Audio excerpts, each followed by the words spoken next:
à tous et bienvenue dans Paroles de femmes. Alors aujourd'hui, nous allons parler de la gestion financière. 5 conseils pour avoir une bonne gestion financière. Et c'est le moment de pouvoir, comme je l'ai dit hier, de prendre votre papier et votre crayon. On va être avec Aurélie de bonnes élèves aujourd'hui. T'es prête Aurélie à apprendre avant qu'on commence l'émission?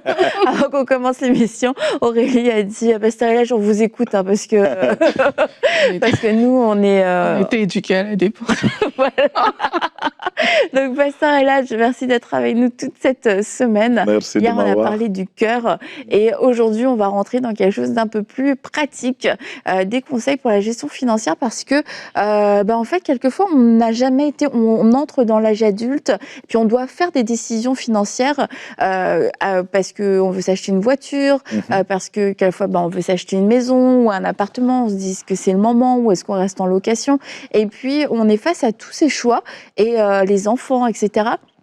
Et personne ne nous a jamais appris en fait comment gérer nos finances avec sagesse, mais aussi avec foi, puis avec une mentalité, la mentalité de Dieu et les principes de Dieu. Ce qui fait que vous dites en plus être chrétien, ça rajoute, c'est encore plus compliqué. Non, pas du tout. Au contraire, ça rajoute une plus grande liberté, puis une confiance en Dieu que d'autres ne peuvent pas avoir. Alors toutes ces choses qu'on n'a pas forcément apprises à l'école, que nos parents ne nous ont pas apprises, eh bien aujourd'hui on peut l'apprendre dans Paroles de femmes. C'est merveilleux, n'est-ce pas? Donc, Pasteur Elage, apprenons ensemble. All right. Bon, le premier point pour conseil pour une gestion financière efficace, l'éducation. Bon, oui. De la gestion financière qu'on appellerait l'intelligence financière. Pour la plupart des gens, c'est normal d'aller à l'école, prendre un curriculum d'infirmier ou d'infirmière, avoir un diplôme et travailler en tant qu'infirmier ou infirmière, ou un avocat ou un ingénieur. Pour toute matière ou toute fonction ou carrière, il y a un curriculum donné. Et des fois, pour nous, on pense que parce qu'on est chrétien, et parce qu'on est adulte, on doit savoir automatiquement comment gérer nos finances, ce qui n'est pas vrai du tout. Comme la prière, les disciples ont demandé à Jésus, apprends-nous à prier. De la même façon aussi, on pourrait dire, apprends-nous à gérer nos finances. L'intelligence financière, c'est la porte d'entrée lorsque tu veux être un bon gérant de ce que Dieu t'a confié. Parce que l'ignorance, c'est le plus grand cancer de l'humanité. On le voit dans Osée, à chapitre 4, il dit, à cause de l'ignorance, mon peuple périt. Et à cause de ça, le verset 6 dit, à cause de ça, même leurs enfants, je les ai abandonnés. Donc, l'ignorance ne nous affecte pas seulement, elle affecte aussi les générations à venir. Et l'ignorance n'est pas un démon, on ne peut pas le chasser, c'est le manque de connaissances. Donc, il y a un corps, un curriculum précis pour comprendre la gestion financière. Donc, ça, c'est le premier point. Il faut s'ouvrir à apprendre. À apprendre. Apprendre qu'est-ce que Dieu pense de nos finances dans le contexte biblique. À peut-être lire des livres, à lire des livres des hommes et des femmes qui sont vraiment sages dans la matière des finances, à qui Dieu a donné beaucoup d'intelligence, ou aller à des séminaires, ou côtoyer des personnes qui ont déjà réussi dans le domaine, poser des questions et pouvoir recevoir. Donc ça, c'est le premier point, c'est l'intelligence financière, c'est l'éducation. Vous conseillez, vous recommanderiez de suivre ou d'écouter des podcasts ou toutes sortes de choses, mais séculiers au niveau des finances? Quand ça arrive aux finances, que ça soit séculier, je le recommanderais. Parce que tout bon don vient de l'Éternel. Il y a la grâce que Dieu a donnée à des individus qui ne connaissent pas Jésus, mais qui commandent dans un domaine donné. Bien sûr, si leur connaissance ou leur sagesse contredit les Écritures, on va laisser faire ce côté-là. Mais de façon générale, si quelqu'un est un commandant dans un domaine donné, ou il a des fruits dans un domaine donné, cette intelligence que Dieu l'a donnée, on peut soutirer quelque chose de là. Parce que la sagesse, elle vient de Dieu. Et vous disiez que c'était la porte d'entrée. Et quelquefois, on peut prier pour avoir plus d'argent, plus de finances. On se dit, ça va être ça ma solution. Mais en fait, la solution, en tout cas la première des solutions, ce serait de prier pour avoir une meilleure gestion financière et avoir cette intelligence. Parce que plus on en aura, moins, si on ne le gère pas bien, plus on en aura et plus... on va mal gérer. C'est ça. Plus on va mal gérer parce qu'on aura encore plus dans nos mains. Donc c'est important de pouvoir commencer par là, de pouvoir s'éduquer, de pouvoir se renseigner, s'informer. Et c'est pas une mauvaise chose. Et puis le fait, quelquefois, comme de se dire je vais être éduqué en termes de finances, on a l'impression que ça fait de nous peut-être des gens trop intéressés par l'argent, ou alors on se dit que c'est réservé que à ceux qui sont dans les affaires, à des millionnaires, à des milliardaires, mais que moi, maman au foyer, etc., c'est peut-être que c'est pas mon domaine, il faudrait mieux que je me forme sur autre chose. Mais en fait, si vous êtes une maman au foyer, vous avez un budget à gérer, et il y a de la nourriture, il y a des vêtements, il y a des sorties, il y a des activités, et puis c'est les mêmes principes en fait fonctionnent. C'est juste des besoins et des sorties différentes, et la personne peut-être qu'elle va parler avec des plus gros montants, mais l'idée va rester la même. 100%. Je crois. La Bible dit d'ailleurs, je pense que c'est Luc 6:11, si tu n'es pas fidèle avec l'argent qui est injuste, qui va te confier les vraies richesses? Donc, à quelque part, il faut qu'on sache que on ne peut pas donner une voiture à quelqu'un. Quelqu'un qui dit, Seigneur, donne-moi une voiture. Mais tu n'as pas de permis de conduite. C'est un danger public.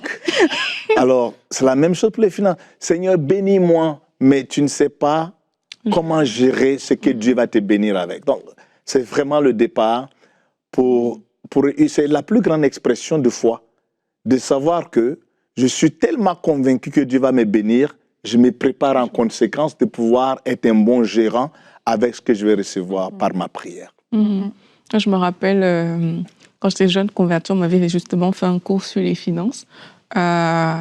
J'ai plusieurs masters en possession, mais je ne savais pas gérer mes finances. Parce que justement, à l'école, on ne va pas forcément t'apprendre à gérer tes finances de façon quotidienne. Et quand j'avais découvert justement, c'était à l'église qu'on m'avait donné le cours en plus, donc quand j'avais découvert tout ça, je me disais, waouh, c'est tout ce que je dois faire avec l'argent, mais je ne le connaissais pas. Tu vois, j'aurais pu entrer dans plusieurs endroits et me vanter de mes diplômes, que plusieurs n'ont pas, mais je ne connaissais pas ça.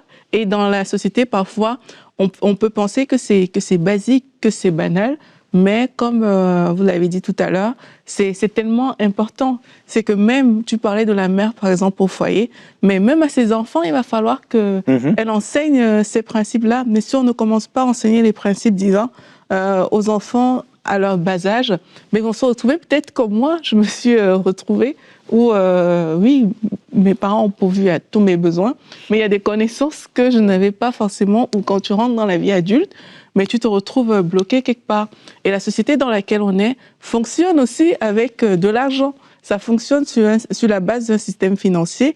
Donc, pour être aussi des lumières, pour être des personnes qui brillent, mais on doit pouvoir avoir une certaine éducation qui vient du royaume de Dieu pour justement, entre guillemets, contrecarrer si la force de proposition vient toujours du monde, mais à notre niveau en tant que chrétien, on ne va pas savoir briller. Donc c'est important d'avoir cette éducation et de se dire, moi je veux dans ce domaine-là aussi honorer le Seigneur et je veux faire ce que le Seigneur me demande. Amen. Juste pour dire, dans la même lignée avec Aurélie, c'est qu'on a vu des professeurs de finances qui sont fauchés. Des économistes qui sont fauchés. Parce que dans le système académique formel, on n'enseigne pas sur la gestion des finances. On peut te donner un aspect général. Moi, ce que je suis en train de dire aux gens, c'est vraiment dire entre peu importe tes degrés ou tes diplômes que tu as accomplis dans le monde séculaire, c'est important. Mais il faut rentrer dans ce domaine précis. Dire, je veux apprendre un peu. Qu'est-ce que Dieu pense des finances? Qu'est-ce que Dieu attend de moi quand il me confie quelque chose? Comment est-ce que je dois gérer même ce que j'ai pour être un bon gérant? Donc, nous devons amener le peuple de Dieu à savoir qu'apprendre sur les finances, ce n'est pas une mauvaise chose. C'est une bonne chose. Parce que comment est-ce que Dieu peut nous confier les vraies richesses lorsque nous ne sommes pas fidèles avec l'argent? Donc le premier conseil, c'est l'éducation pour pouvoir combler l'ignorance qui ne se chasse pas dans le nom de Jésus. Et la deuxième chose, c'est le principe des 10%. Et ça, c'est quelque chose qu'on retrouve dans la parole de Dieu. Alors le but, je vous le dis, c'est pas de faire un débat, d'accord? Nous ne faisons pas de débat. Stop au débat. Vraiment, merci Annabelle d'avoir dit, ce n'est pas un débat. À 10%, quand tu es chrétien, on va appeler ça la dîme. Si tu n'es pas chrétien, on dit, bon, charité, à donner 10%. Je sais qu'il y a différentes perspectives sur ça. Ma perspective, elle est très simple. J'enseigne ça à mes enfants depuis qu'ils ont l'âge de 6 ans. C'est un principe. Donner la dîme, c'est dire au Seigneur, je reconnais que c'est toi qui m'as donné ce travail. Je reconnais que c'est toi ma vraie source. Ce n'est pas ma capacité. Parce que ce boulot aurait pu appartenir à quelqu'un d'autre. Je reconnais que ce n'est pas à cause de mon diplôme. Mais juste permets-moi une minute. Lorsque tu regardes la Bible, qu'on fait une étude, la Bible n'est pas juste un livre aléatoire. L'homilétique, l'herméneutique, ça c'est des sciences qui sont précises. C'est des curriculums précis, ce n'est pas aléatoire. Quand vous voyez comment est-ce que Dieu fonctionne avec l'homme, depuis la création jusqu'à le livre d'Apocalypse, c'est surtout et toujours sur la base du sacerdoce. Donc il y a toujours un représentant qu'on appellerait ici un prêtre et un système en place qui est introduit par Dieu lui-même. Dans le temps de Moïse, il y a un tabernacle, il y a 3 parties. Voilà comment vous devez offrir les offrandes, ainsi de suite. Aaron va être mon représentant, l'intermédiaire entre le peuple et Dieu. Ça va ainsi de suite. Même offrir une prière à Dieu, c'est sur la base d'un sacerdoce. Offrir une offrande, c'est sur la base d'un sacerdoce. Louer l'Éternel, c'est sur la base d'un sacerdoce. Si le sacerdoce n'existe pas, l'homme ne peut pas rentrer en communication avec la divinité. Ça, c'est un principe biblique clair. Et depuis le temps d'Abel et Caïn, il y a toujours un ordre sacerdotal implanté, établi, et des principes qu'on doit suivre, sinon ça annule notre culte à l'Éternel. Quand ça arrive à la dîme, on voit que l'ordre sacerdotal est sur la tête d'un prêtre qu'on appelle Melchizedek. Aujourd'hui, si nous prions à Jésus-Christ, qui est le sacerdoce suprême, il est l'intercesseur, c'est sur cet ordre de Melchizedek que Jésus-Christ opère. Donc, tant que le sacerdoce est maintenu, les principes connectés au sacerdoce ne peuvent pas disparaître. Donc, le sacerdoce des Lévites, il a disparu. Donc, tout ce qui avait à voir avec les Lévites, il n'est plus. Le sacerdoce aaronique d'Aaron, il a disparu. Tous les principes et demandes de culte associés à cet ordre disparaissent avec le sacerdoce. Celui de Melchizedek, la Bible dit qu'il est éternel. Et c'est selon cet ordre que Jésus fonctionne. La dîme est connectée à cet ordre. Donc, on ne peut pas jeter la dîme tant que l'ordre est encore actif. Simple. Donc, 10%, vraiment, je le recommande comme un conseil pour la bonne gestion financière. Si tu es chrétien. Si tu n'es pas chrétien, peut-être que tu donnais à des charités, ainsi de suite, mais nous voulons que tu reçoives Jésus-Christ pour être ton Seigneur. Alléluia. Donc ça, ce serait le deuxième point. C'est la dîme. Le fait de pouvoir donner sa dîme, c'est, comme vous l'avez dit, c'est un acte de foi et de confiance de dire, Seigneur, je ne vais pas tout garder parce que c'est toi qui m'as tout donné et puis il y a une partie que je te redonne et puis je veux le faire de façon systématique, peu importe les saisons de ma vie dans lesquelles je me trouve. Et Michael Lebois avait dit concernant la dîme, il avait dit mais en fait c'est pas une obligation dans le sens Dieu ne nous force à rien dans la vie, mais il dit c'est pas une obligation mais c'est un privilège. Et je me dis encore une fois on a parlé du cœur hier, c'est quelque chose qui vient du cœur. J'ai envie d'offrir quelque chose à Dieu, j'ai envie de donner quelque chose à Dieu et que ce soit dans tous les domaines. Je veux lui offrir ma louange, mon adoration, je veux lui offrir ma vie, m'abandonner, mais je veux aussi lui offrir mes finances. Et du coup, il y a une base qui a été établie et c'est pas une base qui est rigide, qui est ferme, parce qu'on peut donner plus aussi. On peut avoir cette liberté, mais un cœur qui ne veut rien donner à Dieu devrait nous inquiéter, en fait, de dire oui, mais là, la dîme, c'est pas pour cette alliance. Mais c'est pas la vraie question, en fait. La question, c'est pourquoi est-ce que mon cœur ne veut pas donner? Exactement. Pourquoi est-ce que mon cœur s'oppose à cette forme d'abandon entre les mains de Dieu? Ouais, moi, c'est ce que je dis aussi dans le même sens que toi, c'est que c'est pas ça la vraie question. On peut nous tous s'asseoir dans tous les domaines et poser 10 000 questions pour ne pas faire quelque chose, en fait. Mais l'idée, c'est vraiment de dire, par rapport à Dieu, qu'est-ce qui compte?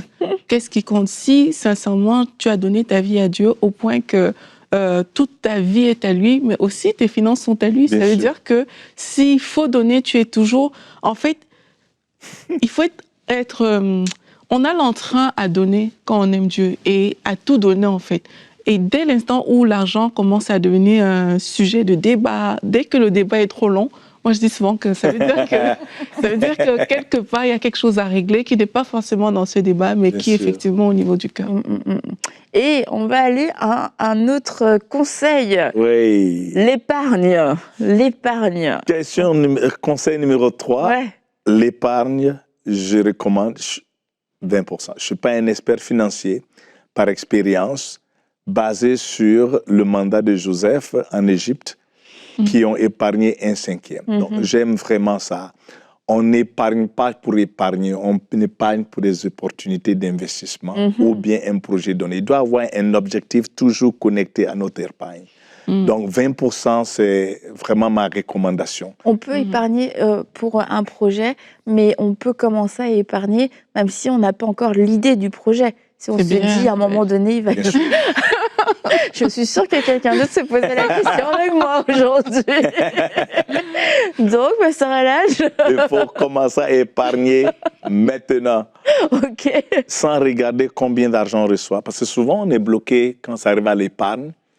Il y a beaucoup de courants où on vous dirait, par exemple, paie d'abord toutes les dettes, puis après tu commences à épargner. Moi, personnellement, je recommande que tu paies les dettes, mais en même temps, épargne.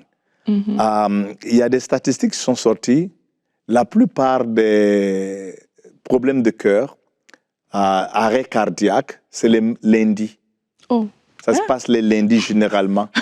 Pourquoi? Parce que lundi. On a aujourd'hui ça. Parce que lundi, les gens vont faire un travail qu'ils haïssent. Mais ce n'est pas ça qui fait qu'ils ont le problème de cœur. Ok, d'accord. C'est qu'ils ont été payés vendredi et il n'y a plus d'argent dans le compte. C'est ça le problème. Donc, moi, je me suis dit, si quelqu'un peut regarder un peu dans son compte lundi, même s'il va faire un job qu'il n'aime pas, c'est une bonne motivation de voir quand même quelques sous dans son compte. Je ne ferai pas un arrêt cardiaque. Donc, on épargne en vue 20% en vue d'un investissement. Donc, un investissement, ou un projet. Un projet, quelque chose qui éventuellement pourrait rapporter d'autres finances. Bien sûr. Et tu sais ce que moi on m'avait dit? On m'avait dit que si tu n'épargnes pas, tu ne seras pas épargné. Ça m'a suffi pour épargner. Un autre niveau, ça. Mais ça, quand on dit pour un projet, ça peut être changer de voiture, c'est quelque chose comme ça, ou c'est pas ça? Tu sais, des fois, quand ça arrive aux voitures ou d'autres choses, les gens pensent, oh, ben ça, c'est des dépenses inutiles. Mais la réalité est qu'une voiture peut te permettre d'avoir de l'argent, d'aller au travail, ou même utiliser ta voiture pour produire quelque chose. Donc, ça dépend vraiment des individus. Ben, ça peut être aussi épargné parce que tu vas avoir une mise de fonds pour acheter une maison. Ou bien peut-être aller avec la famille en vacances. Ça, c'est pas forcément pour un business ou quelque chose. Non, ça peut être pour un business ou pas. Mais au moins... Aïe, Aurélie a basculé du côté des experts. Oui, c'est ça. Okay. Donc, ces 20%, c'est important parce que ça te permet, ça te motive à quelque part de continuer à payer un peu tes dettes, mais en même temps voir qu'au moins, il y a quelque chose qui est là après que tu aies travaillé si fort. Parce que on paye Dieu et on se paye soi-même. Je parlais à un ami, il m'a dit, tu sais, c'est pas facile parce que j'ai tellement de dépenses. Alors, à cause de mes bills, de mes dépenses, et ainsi de suite, je dois d'abord prendre soin de ça. Et là, je lui ai dit, peut-être que quelqu'un me regarde tout de suite et il est en train de payer la même question. Tu sais, j'ai tellement de dépenses. Oui. Ben, tu sais, transforme cette épargne comme une dépense. Parce qu'aujourd'hui, si une dépense supplémentaire s'ajoute à nos vies, on voit comment est-ce qu'on bosse, on court de gauche à droite, on ferait de tout ce qui est possible pour pouvoir prendre soin de ces dépenses. Donc, considère ton épargne comme une dépense. Et il y a aussi une deuxième forme d'épargne. Donc ça, c'est le 4e conseil. C'est l'épargne pour les imprévus ou les temps difficiles, c'est ça? L'épargne pour les temps difficiles, je conseillerais 10%. Là, ça nous amène maintenant à 40% au total. 10% pour Dieu, 20% pour toi, pour l'épargne, et 10% pour les temps difficiles. Parce qu'on ne sait pas ce qui va se passer demain. Là, ça nous reste 60%. C'est ça, 60%, qu'est-ce qu'on en fait? C'est pour les dépenses, du coup. Qu'est-ce qu'on fait des 60%? On doit vivre sur les 60%. Donc ça, c'est le 5e conseil? Oui, bien sûr, parce qu'à la fin de la journée, si 60% est trop peu, qui est généralement trop peu pour les gens, il faut peut-être... Il y a 2 façons d'accroître ton argent. Soit tu augmentes, tu trouves un autre boulot, soit tu as une augmentation de boulot, ou bien tu baisses tes dépenses. Malheureusement, la plupart des gens vivent au-delà de leurs moyens. Comme je l'avais dit, il faut vivre basé sur nos moyens, pas nos rêves. Les gens vivent basés sur leurs rêves. Alors, avant que tu ne réalises, les rêves sont grands comme ça, puis le revenu, il est grand comme ça.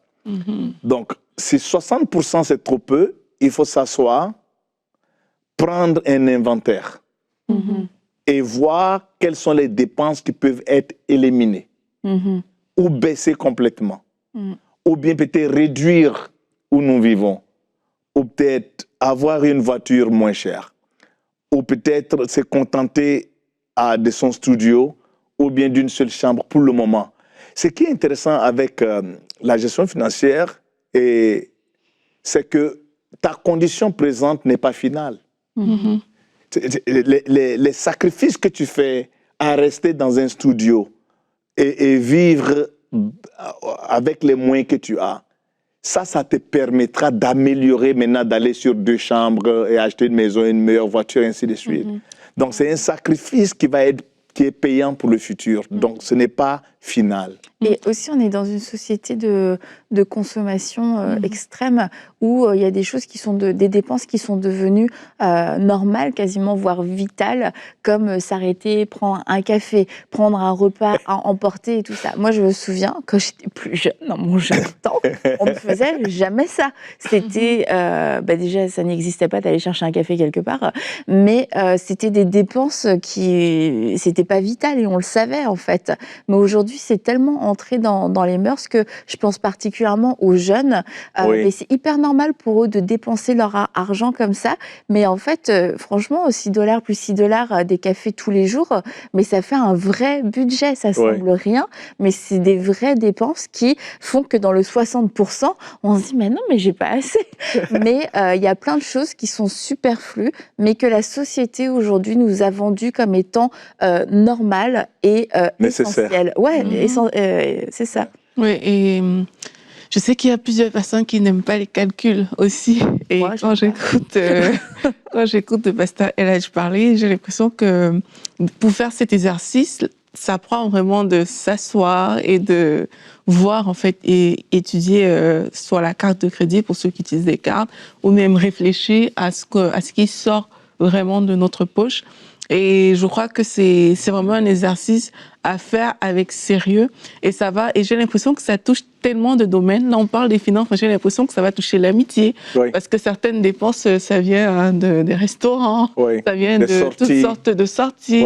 Tu vois, donc là, c'est que ça touche vraiment beaucoup de petits aspects de la vie en parallèle, mais c'est aussi de faire preuve de sagesse. Donc, s'il y avait 3 sorties, peut-être on peut limiter à 1. Si on allait dans les restaurants les plus huppés de la ville, je sais pas, on peut aller dans un restaurant peut-être avec moins d'étoiles pour pouvoir bénéficier de certaines choses. Donc, c'est cette réflexion qui va tourner autour qu'il faut aussi considérer, parce que certaines personnes peuvent juste annuler comme, OK, je sors plus avec mes amis, mais t'as aussi aussi besoin de ça pour vivre. C'est maintenant de voir, OK, est-ce que au lieu d'aller à tel endroit, je peux négocier autre chose avec mes amis pour garder le temps. Et tout ça, ça prend de s'asseoir et de réfléchir. Donc, c'est important de considérer ça aussi. Ouais. Merci Aurélie. Parce qu'on est sur Parole de femmes, je me suis dit, il faut que je dise quand même quelque chose aux femmes. Plusieurs femmes, leur mise de fonds pour leur condo se trouve dans leur garde-robe. Oh. Wow. Pas toutes, plusieurs. J'étais choqué il y a 2 ans. Je suis rentré chez moi et puis je commençais à regarder ce que je n'ai pas besoin. Puis je commençais à vendre ça. Et c'est incroyable les choses qu'on a chez nous dont on n'a pas besoin. Inclus dans les garde-robes. Le nombre de chaussures. Et je ne vais pas exagérer pour que les femmes arrêtent d'être belles, ce n'est pas ça le point, mais ici, c'est Parole de femmes. Si on veut augmenter notre revenu sans avoir un autre boulot, il faut baisser les dépenses et vendre ce qu'on n'a pas besoin. Il y a des choses qu'on n'utilise pas, on utilise 1 fois par 2 ans ou par an. Qu'est-ce que ça fait dans la maison? C'est de l'argent qui est là, mais en matériel qu'on n'utilise pas. Et puis on dit, oh ben, j'ai pas d'argent, j'ai pas d'argent. Si tu peux rentrer chez toi et prendre un inventaire des choses qui sont là, que tu n'utilises pas, je pense qu'on peut faire une différence là. Numéro 2, lorsque tu veux faire un changement radical, c'est important de faire asseoir ta famille et les amis proches pour leur expliquer ce que tu es en train d'entreprendre à cette étape de ta vie. C'est un projet. Et voilà où je suis. À l'étape de ma vie, je vais faire un changement radical. Parce que je veux vivre un peu plus sécurisé. J'ai un projet, ainsi de suite. Donc, les sorties qu'on avait, j'aimerais qu'on les fasse, mais de telle façon, on ne les rejette pas. Et surtout pour la famille. Pour les hommes, rapidement, je conseillerais, il faut que la femme, et aussi pour les femmes, qu'ils sachent combien d'argent vous avez. Parce que des fois, il arrive que, parole de femme, qu'une femme peut penser que son mari a plus d'argent qu'il n'a. Et par juste en voyant les choses, donc tu peux commencer à dépenser, ne sachant pas quelle est la vraie réalité. Ok, je vais m'arrêter là, les femmes. Vous voyez ce que je veux dire? C'est important donc de baisser les dépenses et en baissant les dépenses, on vit basé sur nos moyens, pas sur nos rêves. Et avant que tu ne réalises, tu commences à t'améliorer, tu commences à comprendre l'argent. Et avec ça, Dieu commence à nous faire confiance avec un peu plus. Et on améliore à partir de là. Et en vivant selon nos moyens et en suivant ces conseils de bonne gestion financière, c'est comme ça aussi qu'on va pouvoir réaliser nos rêves. Exactement. Et c'est comme ça qu'on va pouvoir se dire, OK, ces vacances dont on rêve, dont on parle depuis si longtemps, on a un plan en fait pour que ça arrive et que ce soit pas, que ça nous échappe pas parce qu'il y a eu une sortie, il y a eu ci, il y a eu ça, puis au final, quelquefois, on ne sait même pas où l'argent est allé. C'est un peu comme le temps, tu ne sais pas où c'est passé, mais en tout cas, tu sais que tu n'en as plus. Et on ne veut, on ne veut pas vivre comme ça. Donc, Dieu nous a donné une capacité à pouvoir gérer l'argent qu'il nous confie. Et on peut augmenter en compétences, en nous éduquant et aussi en prenant de bonnes habitudes et en étant renouvelés dans notre intelligence afin de marcher avec foi et aussi de marcher avec sagesse, être capable de renoncer à des choses qui ne sont pas indispensables, à des dépenses qui sont charnelles. Une façon de vie, quelquefois, on a un style de vie qui est charnel parce que c'est basé sur les apparences, c'est basé sur l'égoïsme, c'est basé sur des désirs comme ça, immédiats, on veut y répondre tout de suite. Et le Seigneur peut aussi nous aider dans ce domaine-là et puis nous sanctifier pour qu'on puisse avoir une meilleure gestion financière. Et puis demain, on va continuer, puis on va voir comment sortir des dettes, comment pouvoir être renouvelé, pas seulement dans notre intelligence, mais aussi être renouvelé dans nos finances, parce que c'est possible de prendre un nouveau départ si on a pris de mauvaises décisions, si on a fait de mauvais choix, ou s'il y a eu des imprévus, c'est possible. Dieu rachète tout, et Dieu rachète aussi nos situations financières. Alors on se retrouve demain dans Parole de Femmes.